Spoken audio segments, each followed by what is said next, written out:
Hello, and welcome to the University of Law. In today's video, I'm going to be unboxing and reviewing this, which is Doctor Who Knights of the Round TARDIS. Now, I've been looking forward to this for quite a while. It's been a while since they announced it, and there's two more to come, which we're quite a way to wait, actually, which I'm disappointed about because I really enjoyed this and I want to hear the next two, the trilogy, and I hope there's more beyond that.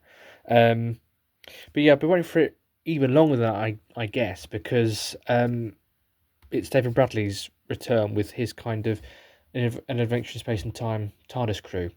Obviously, David Bradley was playing William Hartnell, playing the First Doctor in that particular drama, and since then he's played the actual First Doctor, both opposite the 12th and 13th Doctors.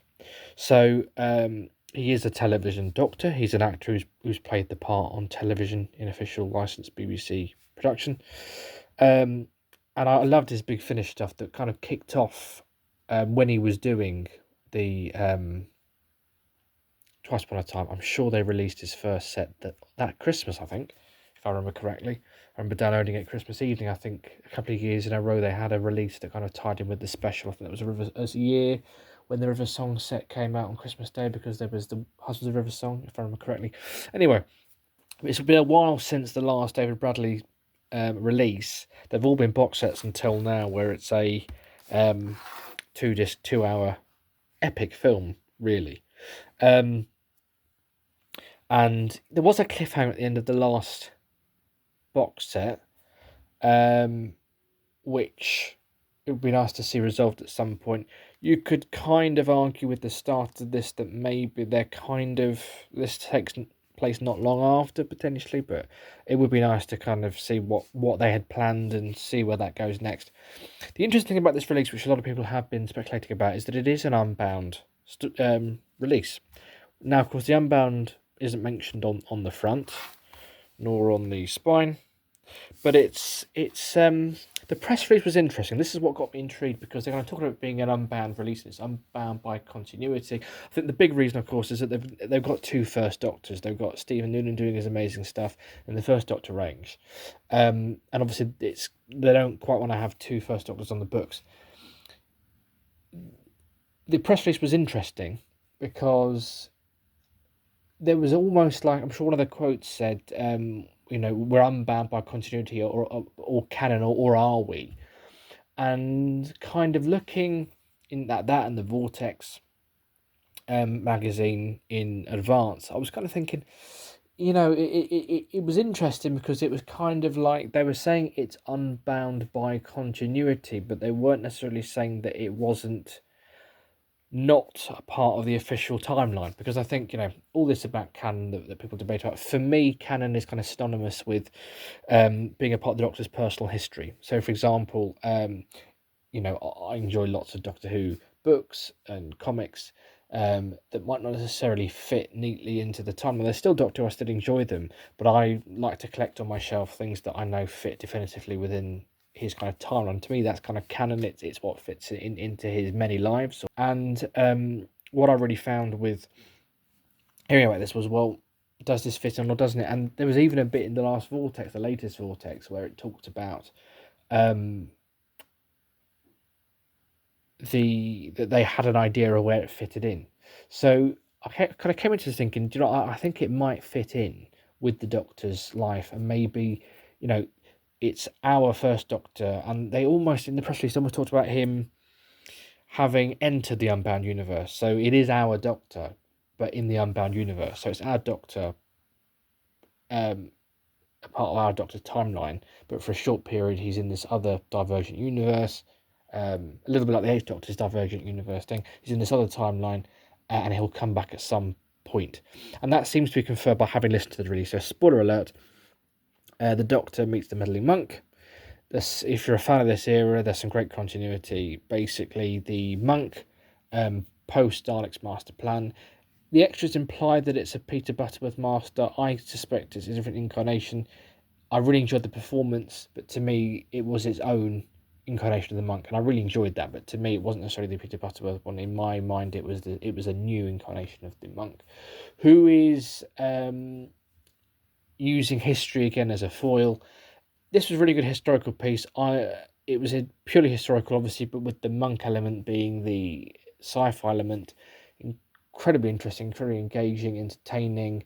I liked the 2 hour format to it. It was really basically a film, which is what they were going for. Like, if Peter Cushing had done more, it would, in that style.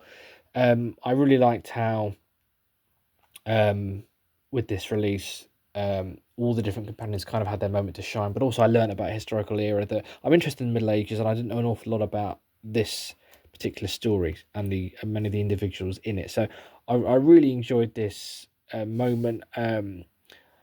I liked it when they kind of got a peep of the future of politics and the future of democracy. That was really interesting, and kind of seeing Barbara and his reactions to some of the landslides that would come in the kind of decades after their travels with the Doctor, and the Doctor kind of not wanting to show them too far in advance. But of course, that's because he couldn't go much further than 2025 because, in the production team, they would have known what was coming next as well. But that was really interesting.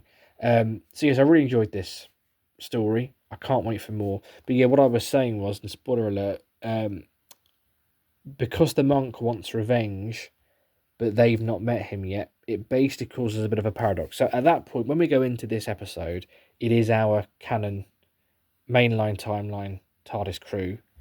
They meet the monk, who's also part of our mainstream canon timeline, whatever you want to call it, but from this Doctor's future. It causes a bit of a paradox, which essentially means that they've kind of slipped into this parallel timeline for a short period where anything is possible, but at some point in the Doctor's words, things are going to work themselves back again, and they're going to find themselves back in our timeline. So this is completely a part of the ongoing lives of the Doctor, part of the Doctor's timeline.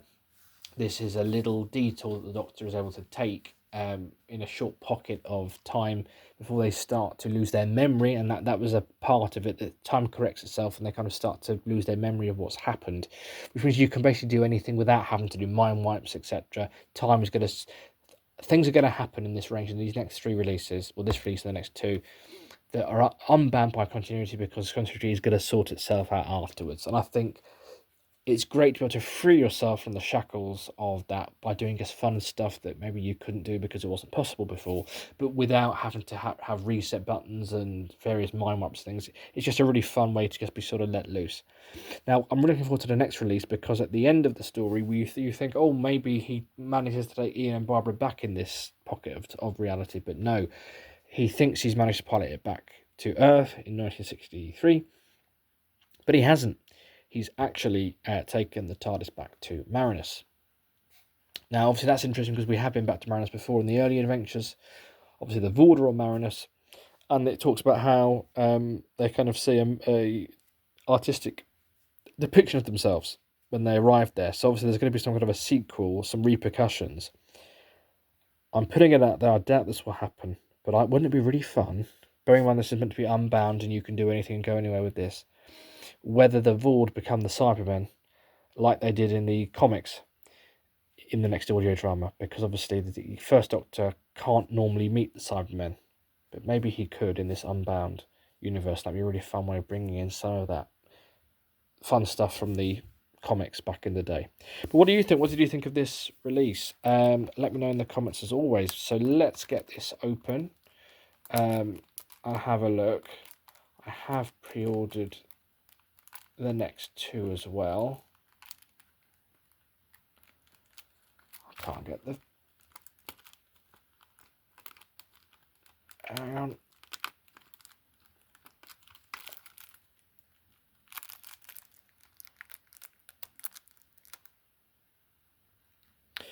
Right, back again. Sorry, I had to pause that. That was the trickiest I've ever found. They're plastic. That was really tough. I actually had to get a knitting needle in the end and poke it open. That was really tough. Not even scissors would get through. Right, I've got the plastic off now. So we have got on the back a reversible cover with the classic logo and font. We've got a clean version of the artwork on the back, cast list, production, And note how it doesn't say episode 1, because while there is a theme at the end, it is just one continuous piece. It isn't 2 episodes. So we've got disc 1.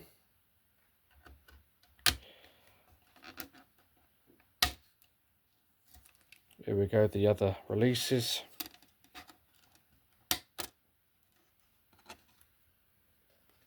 And then we've got disc 2.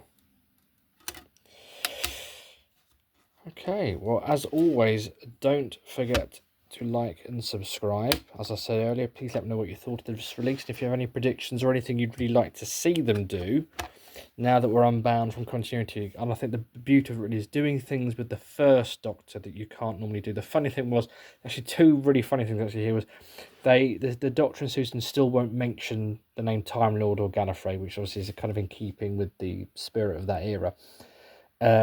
But also, there's a little in-joke about Susan naming TARDIS a TARDIS. We kind of established that the monks a little bit later in the timeline than the first Doctor, and even Gallifrey after the Doctor and Susan did.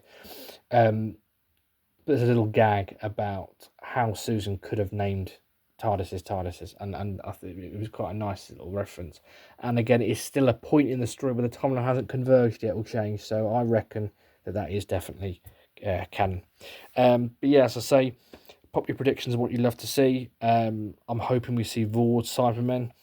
What else? You know, there really is all sorts. The Brigadier, Unit, stuff for the new series, Time War. There's all sorts of stuff that they could do. But as always, don't forget to like and subscribe. I look forward to speaking to you soon.